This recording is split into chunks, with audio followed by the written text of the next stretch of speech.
Nuestra presencia hoy es particularmente para responder a las afirmaciones del ministro de Educación, que se refirió a los trabajadores casi indeterminados como esos trabajadores que no trabajan, que él incluso con palabras muy duras y fuera de la realidad, dijo que quisiera tenerlos en un aula especial viendo televisión para que no estorben a los que van a trabajar. Bueno, desde acá le decimos que esas palabras han ofendido a los trabajadores CAS, han ofendido a los trabajadores en general.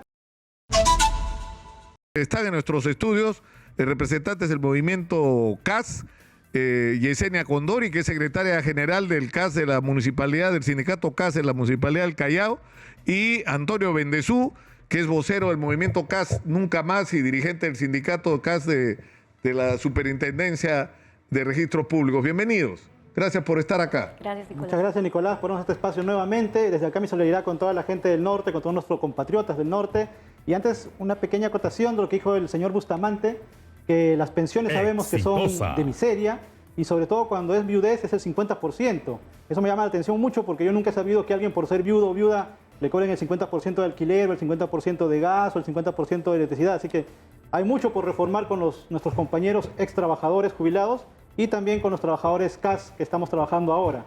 Nuestra presencia hoy es particularmente para responder a las afirmaciones del ministro de Educación, que se refirió a los trabajadores casi indeterminados como esos trabajadores que no trabajan, que él incluso con palabras muy duras y fuera de la realidad, dijo que quisiera tenerlos en un aula especial viendo televisión para que no estorben a los que van a trabajar. Bueno, desde acá le decimos que esas palabras han ofendido a los trabajadores CAS, han ofendido a los trabajadores en general, porque nuestro régimen CAS no quiere decir que al ser indeterminados que seamos indespedibles. Están claras las causales de despido, una de ellas es baja producción.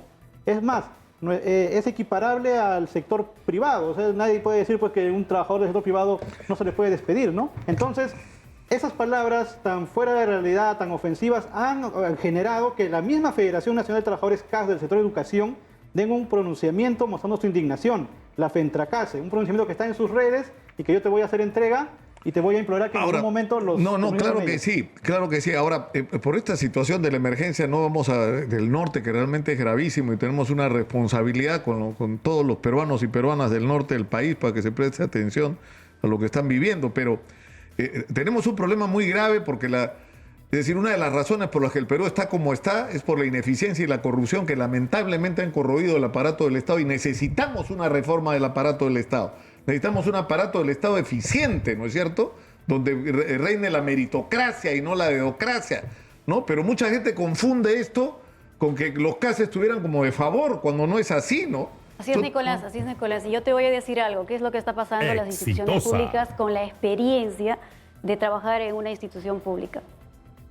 Antes de la ley 31131, que establecía que no puedes despedir a los CAS, que podías despedir, antes de esta ley tú podías despedir a los CAS. Llegaba el gobierno de turno o el funcionario de turno y decía, bueno, necesito este puesto para la gente que traigo, ¿no? El allegado, el conocido, el que quiera llevar. Decía, ya bueno, este CAS no me gusta, lo despido, ocupa este puesto el nuevo. Después de esta ley, lo que pasa es de que ya no puedes despedir a los CAS, bueno, excepto con los motivos que dice Antonio, ¿no? No puedes despedir a los CAS, pero entonces, ¿qué hago? Está pasando algo peor que el despido. El despido es un golpe duro y es una sola vez, pero ahora se está hostigando al CAS, se está acosando moralmente, materializados en actos de puestas a disposición, de rotaciones. ¿Qué significa?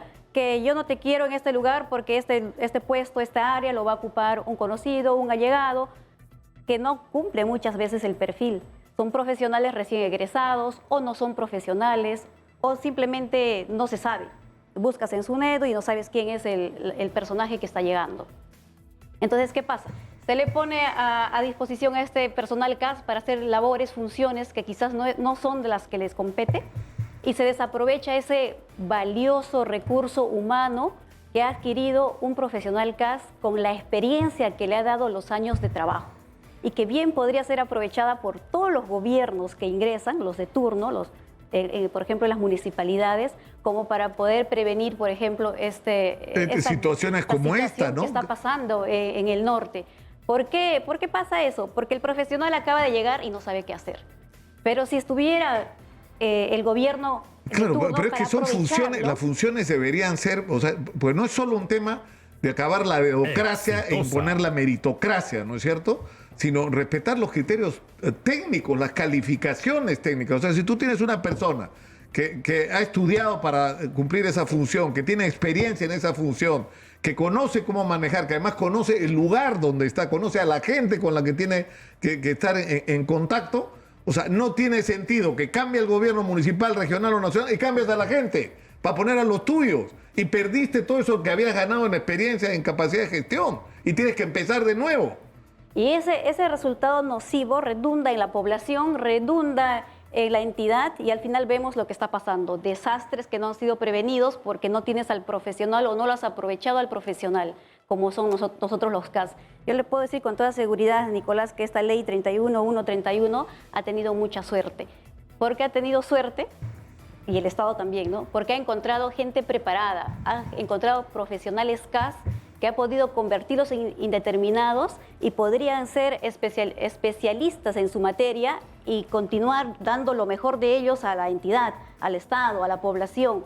Pero como tú dices bien, el gobierno de turno está dejándolos de lado, está llenando de profesionales que no cumplen el perfil y tenemos el resultado que vemos ahora. Desastres, que no funcionan los gobiernos de turno, que la población está afectada. Y estos son en los 3 primeros meses. Vayamos a ver qué pasa después. Y otra cosa, Nicolás, déjame decirte, que las remuneraciones de los CAS son bajísimas, se han quedado congeladas. Cuando sale esta ley, ya no hay posibilidad de hacer una convocatoria y mejorarte tu remuneración. Entonces, 10 años... Te quedas con lo que tenías. Hace Es 10, decir, 15 años.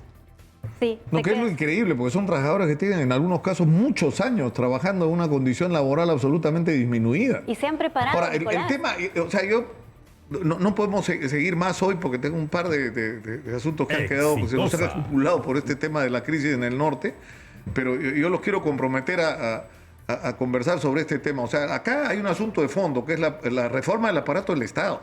Y tiene que construirse sobre la base de la meritocracia, de acabar con la dedocracia, con los puestos de confianza, entre comillas, y que los puestos de confianza pueden ser la excepción, ¿no es cierto? Así, excepcionalmente pones a personas para puestos de confianza, pero todo lo demás tiene que ser gente técnica calificada y que está donde está porque tiene el mérito para estar ahí, no porque lo puso alguien de favor. Así es, Nicolás, y por eso, bueno, esto es lo que nosotros siempre hemos bregado por eso, por la calidad en el servicio público, por darle un mejor atención al usuario, que al final es el fin supremo de las instituciones públicas. Y desde acá te agradecemos el espacio que nos das, te pedimos que des espacio a nuestros compañeros del Ministerio de Educación también, como siempre lo por haces. supuesto. Y sé que esto no te agrada, pero de todas maneras yo recibo el encargo de mi sindicato de hacerte llegar este reconocimiento por nuestro aniversario, al que estuviste invitado, por ser la voz de los trabajadores. No, muchas y darle gracias, ese hombre. reconocimiento, por favor. Muchas gracias, pero tú sabes lo que pienso sobre esto. O sea, yo creo que no merece ningún reconocimiento hacer lo que es nuestra obligación. Así o sea, es, así estamos haciendo nuestro trabajo, estamos cumpliendo nuestro papel en la sociedad, punto, nada más. Pero sí te agradecemos también, Nicolás, este sindicato de la Municipalidad Provincial del Callao, porque como novela te podríamos decir lo que callamos los CAS. Tenemos tanto que contarte y tú eres la voz de nosotros, de los que estamos Tienen el callados. espacio abierto, ustedes lo saben, siempre. ¿Ah? Por eso somos la voz de los que no tienen voz, no es Así una es. frase. Muchas gracias por Muchas estar gracias, acá y Nicolás. muchas gracias igual por... que tú sabes lo que pienso, Antonio, Sí, lo sobre eso. Muchas gracias.